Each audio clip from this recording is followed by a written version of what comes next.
اس میں بنیادی طور پر آپ کے جو حقوق تھے جس میں آپ کا یہاں پر کنسیپٹ آپ کو پتہ ہے کہ بہت سارا ایسا تھا کہ ہم عورتوں کو حقوق نہیں دیتے تھے، ہم بہن بھائیوں کو حقوق نہیں دیتے تھے، پہلے جو ہماری جو بچیاں جو پیدا ہوتی تھی ان کے سر قلم کر دیے جاتے تھے، زندہ دفن کر دیا جاتا تھا. تو یہ سارا جو پیغام نبی پاک صلی اللہ علیہ وسلم نے جو دیا اس کے اندر آپ دیکھیں عورتوں کو حقوق دے دیے. انہوں نے کہا کہ یہ جو ہماری مائیں بیٹیاں یہ آپ کی پارٹنر ہیں اور یہ پارٹنرشپ کے برابر ہیں اور یہ وراثت کی حقدار ہیں.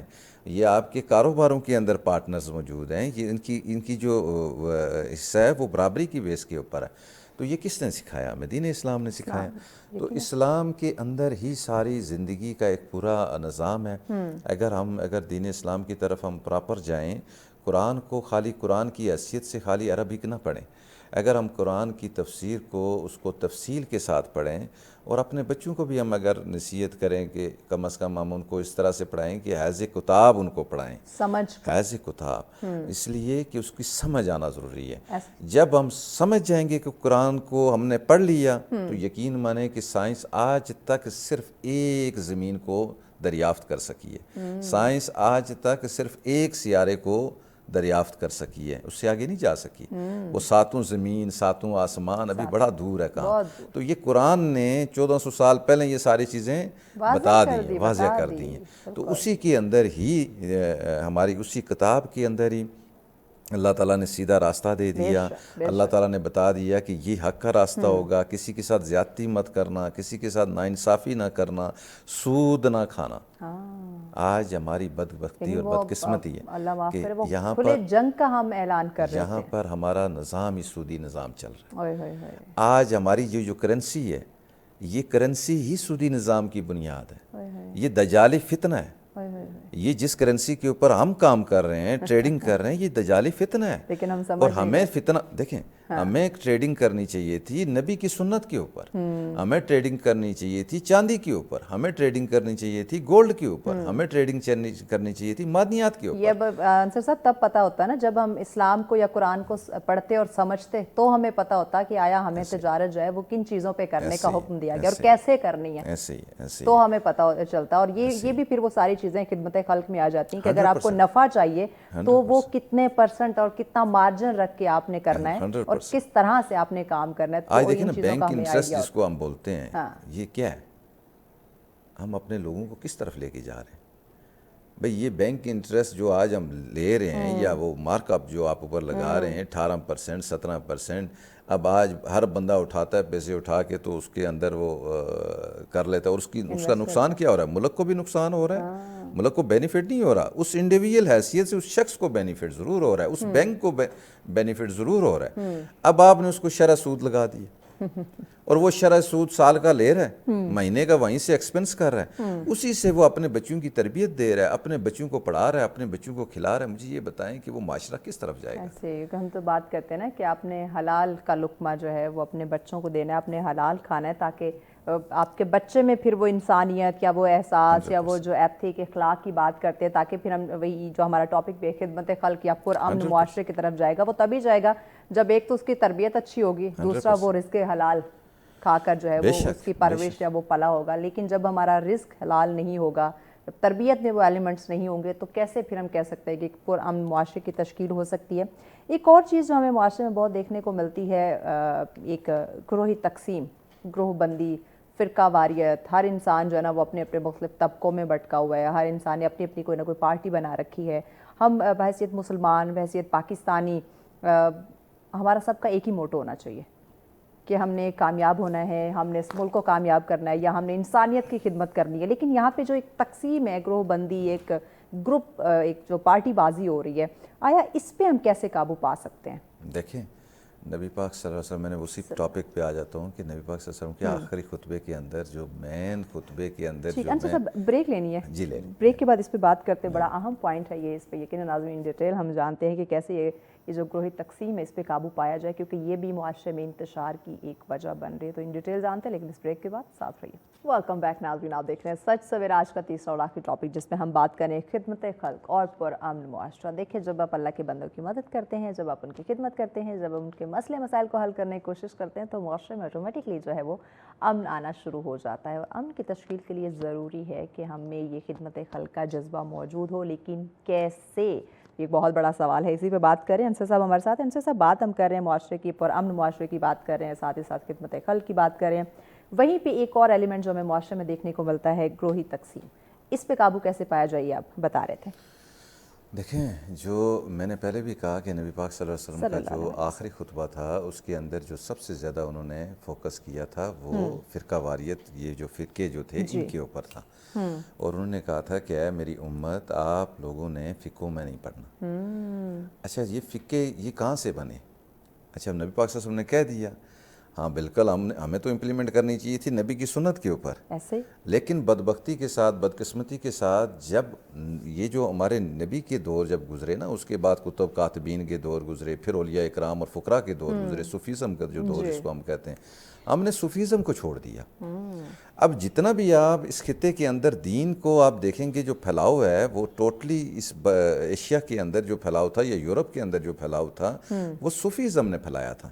اب صوفیزم کو ہم نے اسٹڈی کرنا چھوڑ دیا اور ہم چلے گئے مختلف چیزوں کے اوپر. کوئی اہل تشیع کی طرف نکل گیا، کوئی دیوبندی کی طرف نکل گیا، کوئی اہل سنت، مختلف فرقوں میں بٹ گیا. اب امام حسین، دیکھیں یہاں سمجھنے کی بات ہے کہ امام حسن کے جگر کے ٹکڑے کتنے ہوئے تھے جب زہر دیا گیا.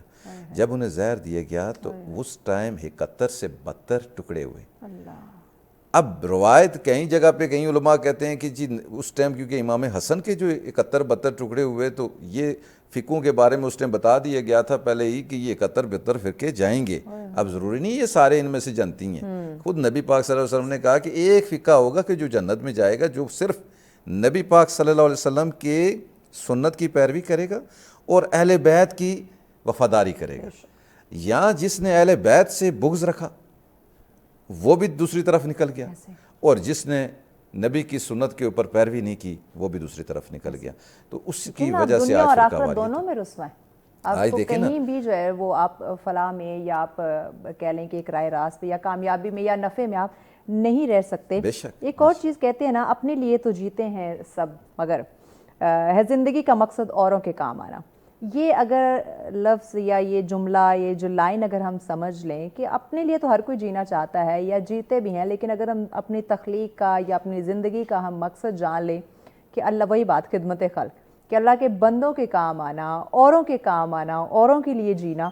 اصل زندگی تو یہ ہے. یہاں ہم کہتے ہیں میرا یہ، میرا وہ، میں نے ایسا کرنا ہے، میں نے ویسے کرنا ہے، میں نے فلاں امپائر بنانا ہے، میں نے فلاں کامیابی حاصل کرنی ہے.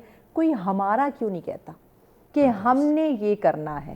اس طرف ہم کیوں نہیں آ رہے؟ اصل میں بہت اچھا سوال آپ کا. میں رمضان المبارک میں اس دفعہ بہت ساری جگہوں پہ میں نے وزٹ کیے. صحیح. ہر بندے کی خواہش ہوتی ہے کہ میں رمضان میں یا کوئی بڑا دن اس پاکستان میں کوئی آتا ہے تو یہاں پر لوگ بڑھ چڑھ کے نکلتے ہیں. اچھا، یہ جو لوگ نکل رہے ہیں اس میں پرانے لوگ کم ہیں. ہم نے اس دفعہ جو دیکھا نا رمضان کے اندر، وہ ٹوٹلی نوجوان طبقہ دیکھا اور وہ لوگ دیکھے جو پڑھا لکھا طبقہ تھا. کیا بات. اب وہ کیا کرتے تھے؟ انہوں نے اپنی دوستوں کی ایک ٹیم بنائی اور انہوں نے منتھلی ایک پیکج بنایا. انہوں نے کہا جی صبح بھی ہم نے یہ سحری بھی کروانی ہے اور رات کی جو ہے ہم نے افطار بھی کروانا ہے. اور یہ 30 دن کا انہوں نے ایک پیکج بنا کے تو ایک جگہ فکس کر لی، ایک جگہ ایریا پکڑ لیا، وہاں دیکھا 100-200 بندے افطار اگر کر سکتے ہیں تو ہم ان کو کرائیں. کیا بات. یہ تو خدمت ہوئی مل جل کے. اب ذاتی طور پہ جن لوگوں نے انڈیویجول اپنا نام دیا اور وہ لوگ کہتے ہیں جو کہ ہم انڈیویجلی طور پہ کر رہے ہیں، تو انڈیویجلی کوئی بھی ادارہ نہیں چل سکتا، خدمت نہیں کی جا سکتی. اس کی بنیادی وجہ یہ ہے کہ آپ کو اس کے لیے بجٹ چاہیے. آپ اس کے لیے فنڈ اکٹھا کریں گے. آپ چھوٹا سا بھی ایک پروجیکٹ آپ کریں نا جی، آرفن بچوں کے اوپر ہی کر لیں، 100-200 کے اوپر. جس طرح سویٹ ہوم ہے، سویٹ ہوم میں آپ کو پوری دنیا سے آپ کو فنڈنگ بھی ہو رہی ہے، انٹرنیشنلی فنڈنگ بھی ہو رہی ہے، پاکستان کی بھی فنڈنگ ہو رہی ہے، اور بہت سارے مخیر حضرات جس میں آصف صاحب کو جانتا ہوں کہ ان کا سال کا 9 کروڑ روپیہ جاتا ہے سویٹ ہوم میں ذاتی حیثیت سے. تو اس طرح کے بے تاشا ایسے لوگ ہیں مخیر حضرات جو سویٹ ہوم کو سپورٹ کرتے ہیں اور ان بچوں کی پرورش کے لیے، ان کی ایجوکیشن کے لیے وہاں پہ جاتا ہے. اب یہاں ایک چیز دیکھنے والی ہے، جب یہ اتنی کیلکولیشن سے اداروں کو پیسے آتے ہیں نا،